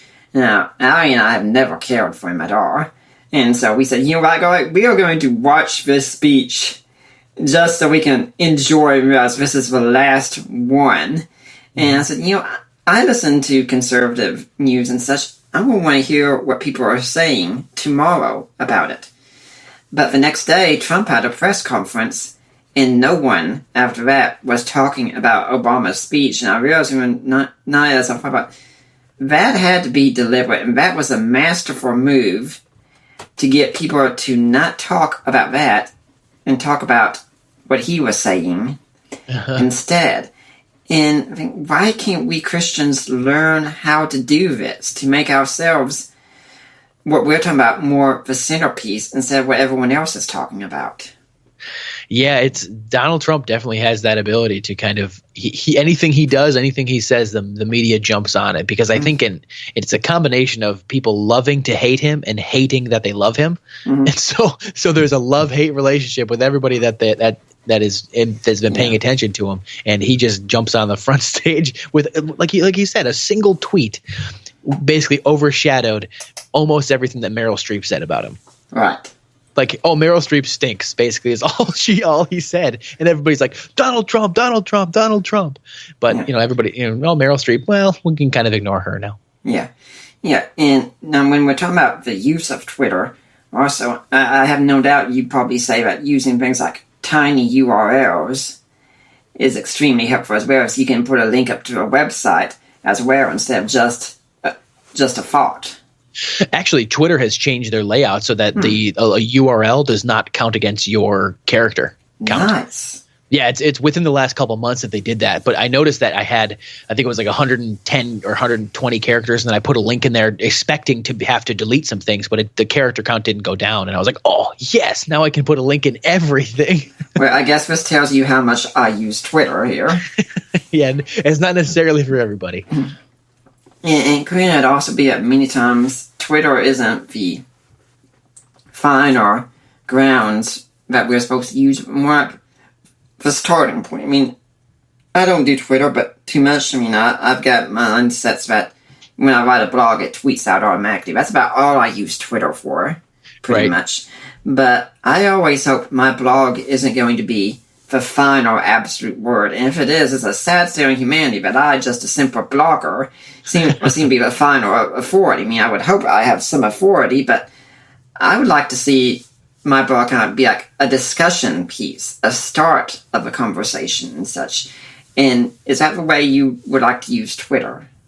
I think so, yeah, because I don't want to say half, but a decent amount of what I do on Twitter is I'll try to go out of my way to formulate something that either makes people think or something like that. Like, for example, this one that I just tweeted out 6 hours ago is PP Hood, which Planned Parenthood, claims, quote, abortion is only 3% of what we do, unquote, yet they refuse to stop performing abortions in order to retain government funding. And then I put a bunch of question marks. Now, what I'm going to end up doing is once probably end up either today or tomorrow is I'll take a screenshot of that and then I'll post it on Facebook. And then what I'll probably also do is tweet out or either formulate a blog post or write up something or make a podcast all having to deal with that particular topic.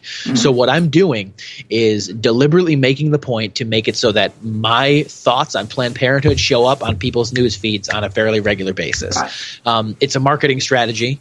And, whether or not people like marketing strategies, it is what it is. Yeah. And if you are continuing to show up on people's minds or on their Twitter feeds or on their Facebook or wherever, even like Snapchat and stuff, I don't mark it on Twitter, on Snapchat, but if you show up everywhere, the more likely people will remember you, and the more likely you will hopefully at some point rise to the point where people want to pay attention to you. I don't know if it's possible to get to the point where people pay attention to us as much as they pay attention to Donald Trump, because that dude, he has a lot of background that makes people like and hate him. But we can get to the point where we are very well known just by making more people know about us more often. Yeah, and that's one of the other reasons I use Twitter. Just go on, add people and such, because that's just how you get yourself out there. Yep. Another good book on this, in fact, is Michael Hyatt's book, Platform, and I know Hugh Hewitt has recommended it greatly. Yeah, I read through it. I'm actually reading through it again because I'm looking to try to see if I can make my platform larger with the fetal position. Mm-hmm.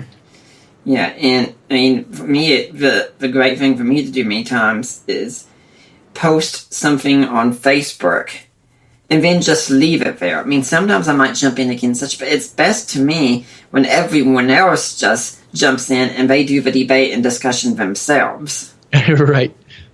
Yeah, sometimes I fall to the trap of, basically, pulling out your phone while you're in the bathroom or whatever, and then staying in the bathroom for 15 minutes because, even though it only took you 37 seconds to finish your business, you're still got to be arguing with people on Facebook. Right. You got some obsession with 37, don't you? 37 minutes, 37 seconds. Hey, maybe when I turn 37, something big will happen.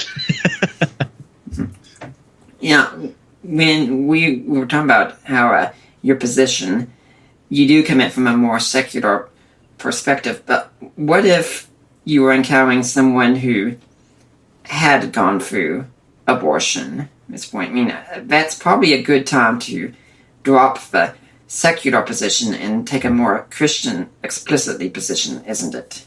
Yeah, without a doubt. Especially if the way that they're approaching it is that they don't like that has happened, right. Or they regret it.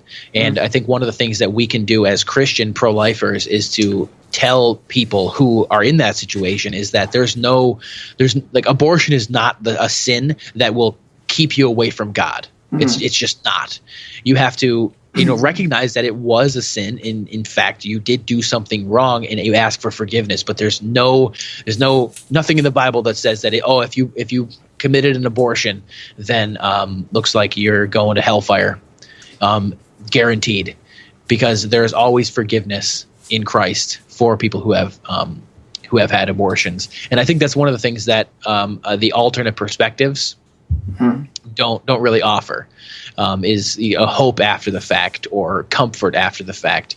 There's definitely an existential part there too that I think Christianity does much better than anything else because, well, Christianity is true and we are created in the image of God, so it would make sense for us to be fulfilled existentially by Christianity.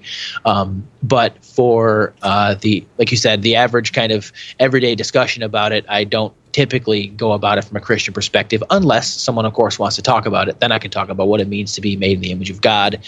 And I actually had one friend who has had an abortion, and I was a coworker. She left the company, so I haven't talked to her in a little while, but she knew where I stood on it, and she knew that the pro-life perspective that I have is grounded in science and philosophy, but at the end of the day, I believe that we're all made in the image of God, and that Christ offers forgiveness for everybody, including women who have gone through and had abortions. Mm-hmm.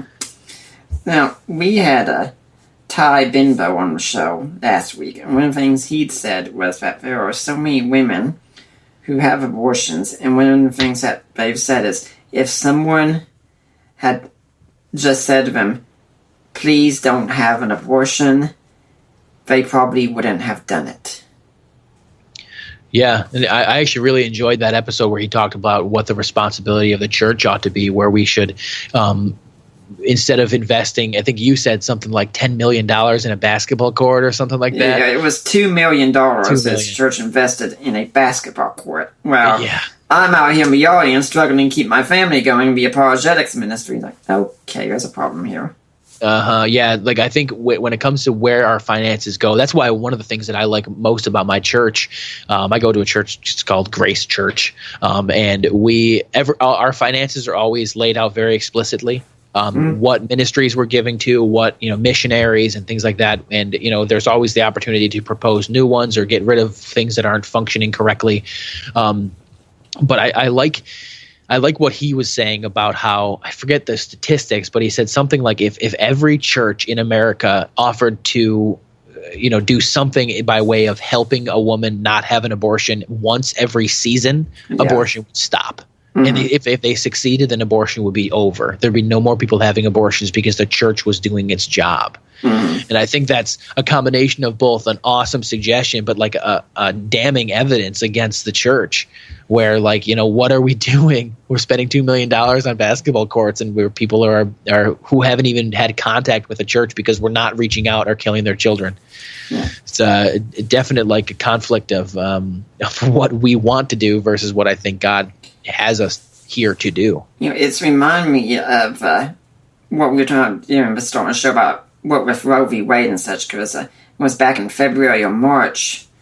Mike and I, my father-in-law, were out traveling around, and we stopped at a Subway, and of course the election wasn't done way back then, and so we were talking about it, about the way our country was going, and he said to me, Nick, what do you think it's going to take to turn things around in our country? What do you think has to happen? Something along those lines. And I gave him the exact same answer I always give. I said, we can go out, we can vote conservative, we can hope right guys get in, but ultimately, the real answer to the question is the church has to rise up and be the church. If we are not being the church, nothing else ultimately will work. And sadly, we are failing at being the church big time. Most definitely. I think there are some things that the church is doing right, and there's a lot of things that the church is doing wrong. And I think if we want to have more of an impact, we have to understand that, like you said, merely voting for a conservative person in our either local or presidential elections isn't going to be our savior. Right. We have to understand that social change is not something that necessarily happens from the top down, but from a lot of times from the bottom up. We look at a lot of social changes from the past, and it wasn't government that was doing it. It was the people. The people were rising up and they were doing things, and they were essentially forcing the government to do certain things. But the government wouldn't have done it if there wasn't an initial grassroots kind of rising up of people who believed a certain way, which brings us back to what you talked about earlier about potentially pro-choicers weeding themselves out Darwinistically. But so if we do have a pro-life generation, I think this is going to be probably one of the better times that we can do, not because of Donald Trump, but because – or the Republican Party or whatever, but because of the social changes happening at the layperson level. Yeah, I think as much as I disagree with their position, the church could actually learn some of the homosexual movement on this, because they are about 3% or so, if that much, of the population. And yet they got so many people supporting their cause that nowadays it seems like if you speak out against it, it's like, what, are you a bigot or something? I mean, they knew what to do, and so we have a group that's about 3% of the population. Last I checked, I think Christians are a whole lot more of a population. Why don't we have that same impact? It's a very good question. Marketing, man. It's all marketing. Now, you and your wife work at a church and you're youth volunteers, so since we're talking about what they're doing wrong, I mean, what are you all doing with the youth at your church? I'm sure you're doing some things on this issue, aren't you? Well, not explicitly yet. We were looking for not a pro-life pastor, but because any pastor we're going to look for is going to be that. But we were looking for a youth pastor because our old pastor moved up into the senior pastor position because there was a vacancy and it made sense. And essentially, us as youth leaders were leading the youth group, and so a lot of our time was spent looking for a youth pastor. The youth pastor is here, and actually, I've been talking to him about. He knows that I do this podcast. He's a fairly regular listener. And he has actually told me that at the beginning of February, he wants me to do some apologetics with the kids, which I've done on multiple times before. But this time I might try to see if I can work in some kind of more social issues, because it's one thing to give the Kalam argument, the teleological, the moral argument. If you can explain the ontological argument to some kids, then great. But it's another thing entirely to say, hey, here's a biblical and scientific approach to things like transgenderism or to abortion, and to give them real ammo for, that is essentially, virtually irrefutable statistics or facts about abortion or transgenderism or whatever else we're talking about, that they can go out and they can preach the truth to their friends. And as long as they're doing it in a way that's not obnoxious, actually potentially make it so that they, are more open to the ideas of Christianity. Yeah, and at the same time, it's also going to be something that's going to be extremely relevant to their lives, because these are youth that are either dating or starting to date, and issues of sex and relationships and then abortion and such, it's going to be something they're going to have to deal with head on. And it's so sad that we don't give our kids any training in a biblical worldview of these kinds of things. I mean, we just pretty much go out there and say, okay, here's a ring, true love waits, don't do it, bye now. Good luck. Yep. Yeah. Yeah, it's so a lot of times when we have these types of discussions at church or with the youth group, it goes over quite well, like, purity discussions. We actually just went through a study where we talked a lot about what it means to be a man of Christ and what it means to be a woman of Christ. Right. And we dove into these things, and then we separated the girls from the guys, and we're like, this is what it means to be a man of Christ or a woman of Christ. And it really is received quite well. Right. And so I don't think this is one of those things that people should be afraid to do with a group of teenagers, because, I mean, if you think about the confused status of the teenage community right now, like, it's just there's so many people that are so confused, and I think people are looking for a more grounded approach, a scientifically informed, a philosophically consistent, a theologically grounded approach to sex, to life. And amidst all the confusion, I think our Christian approach to this is going to come out on top. Yeah. It all begins also with the parents. And, some parents I remember saying, I'm just hesitant. I mean, I'm not sure how much my kids are going to listen. I'm not even sure how much they're really thinking about this kind of thing. Parents, I'm exactly sure if you have a child, and that child is a teenager, they are thinking some about sex. Okay, yes. It is inevitable. And, maybe they might dismiss everything you say. We don't know. But maybe they won't.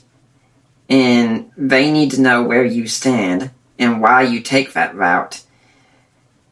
And you can have more of an impact than you realize. I mean, maybe they won't listen, maybe they'll screw up and make the wrong decision, but you should at least present the case to them. Sure, and plus, like, opening up the discussion is vitally important, because a lot of times, I know with me growing up, like, I'm not going to, say good or bad about the way that my parents approached this, but a lot of times it wasn't something that I felt like I could talk to them about. Right. And I ended up learning it from the internet, which, not good. No. So I think having a parent or a parental relationship with kids that is open and honest and has these real discussions about these real issues is vital. Yeah, what I've told people before about this is, like, when it comes to talking about sex with our young people, we have one message. The world has a different message, and you can't go out in public or watch TV or anything without getting the world's message today. Yeah.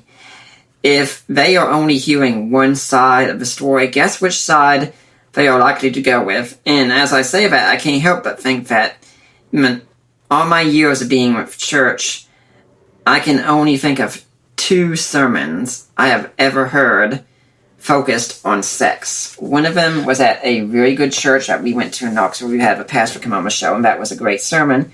The other one was the one I talked about last week, which was a True Love Waits sermon, where, as I've said before, if you're teaching about sex and a college-age guy in the audience is getting bored, you're doing it wrong. Most definitely. I don't even think I've ever heard like a Sunday morning service where they talked about sex, at least not explicitly. Like it could have been mentioned, but I've heard things like retreats and stuff like that we talked about it, but not from the pulpit. That's we should see more of that. Yeah. So what would you like to see in the church ideally then? Ideally, I would love to see, regarding this topic specifically of abortion, a more of a desire to actually go out and learn about this, because a lot of times what we do is the church will kind of look at things and say, well, this is controversial, this is political, this is alienating, and we are a seeker sensitive church or whatever, so we don't want to do that. But it doesn't really matter to me if this issue is alienating, especially if we're preaching the truth in love. Like, it's one thing to be preaching and then just be terrible about how obnoxious you are, but if we're preaching that everybody is made in the image of God and that everybody ought to be respected, and if we follow logically from that, it would mean that the unborn ought to be respected. And on top of that, it would be people who disagree with us, including people who are not Christians or who lie outside of the typical Christian kind of community, like the LGBT community or something like that. Where if we're preaching this message of human rights for everybody, that everybody ought to be respected because of who they are, not what they can do, then it would seem to open the door even more so than just like saying that they're seeker sensitive and painting the church cool colors. Yeah, I can't but think all these people who say we don't want to mess with something because it's controversial or political or something. And I kind of want to come and say, have you ever read the life of Jesus in the Bible at all? No, seriously. Do you think he shied away from anything controversial or anything because it was political? Right, I know exactly, and I think the main problem that we have nowadays here in the United States is that we have a tax exempt status, and we don't want to lose that. But I'm like, you know what? If our tax exempt status means that we have to wear a muzzle on truth, I don't care about the tax exempt status. Exactly. We just encourage your churchgoers to pay a little bit more in their tithes. Yeah. I mean, this ministry, we do everything. It is tax exempt when you make a donation to us. But if the government came and revoked that, I wouldn't change a single thing aside from telling people that it's tax exempt. I'd say, well, it's not tax exempt, but hey, you can still donate to us. The content, everything else would still be exactly the same. Right. I think we treat tax exemption almost more as a higher value than truth, almost. Mm-hmm.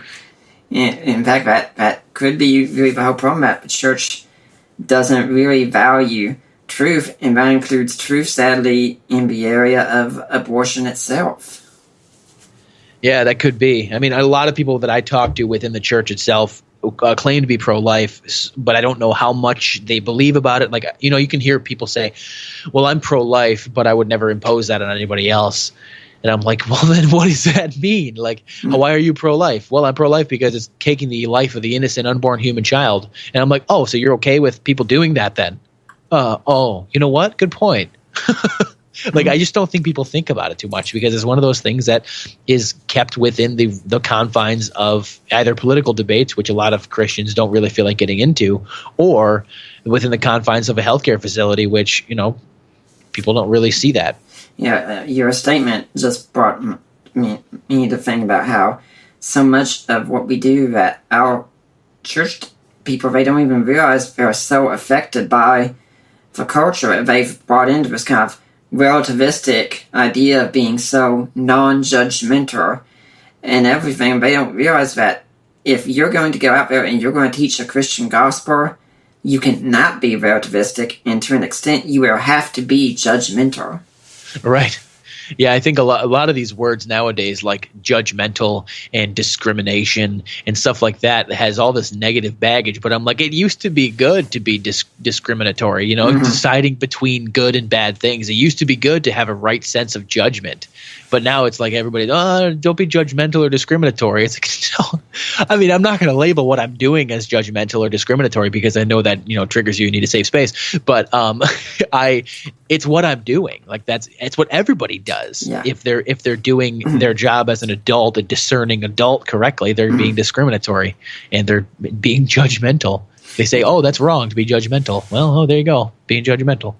Yeah. Well, I'm thinking about how I saw my Facebook memories a while back, sometime this month, memory of being in a parking lot, like at a Walmart or something, and seeing a bumper sticker on a car with a message like, judge not, or something of that sort.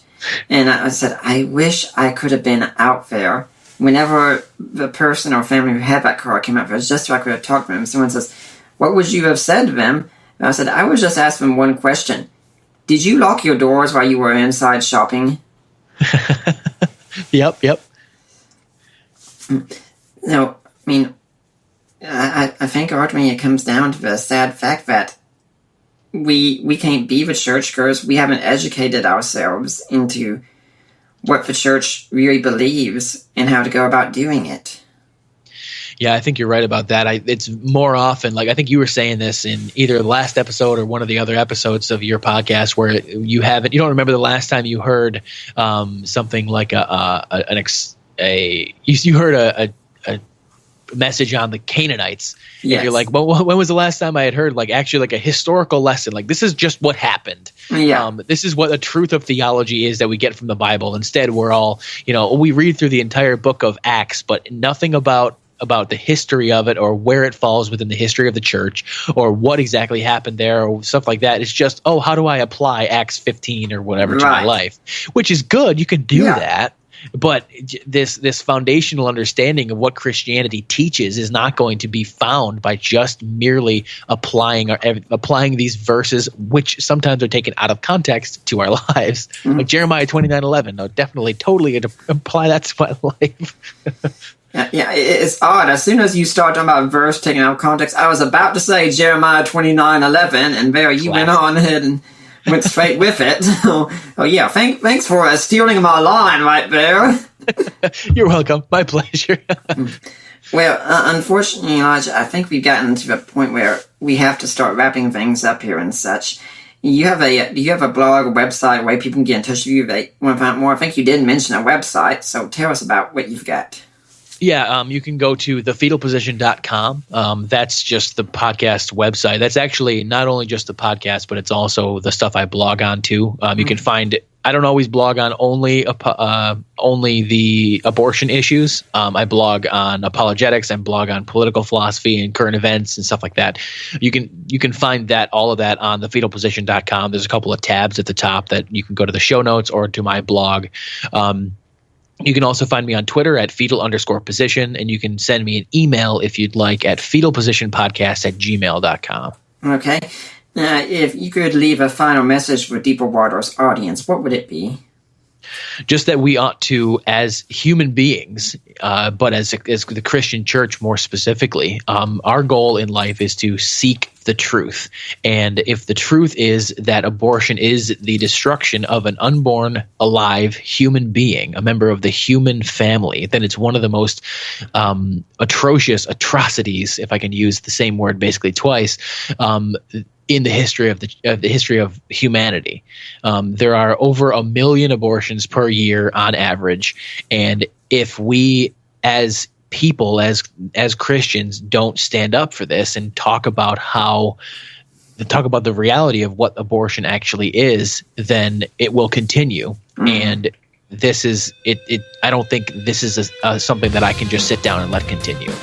I don't think it's possible, and I don't think it should be possible for anybody knowing the truth of abortion to let it just kind of hang out and keep going.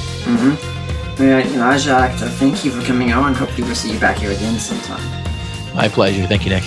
I'd like to remind everyone that next week, Christopher Kaczor is going to be on. We're going to talk about his book, The Ethics of Abortion. For now, I am Nick Peters, and I am signing off.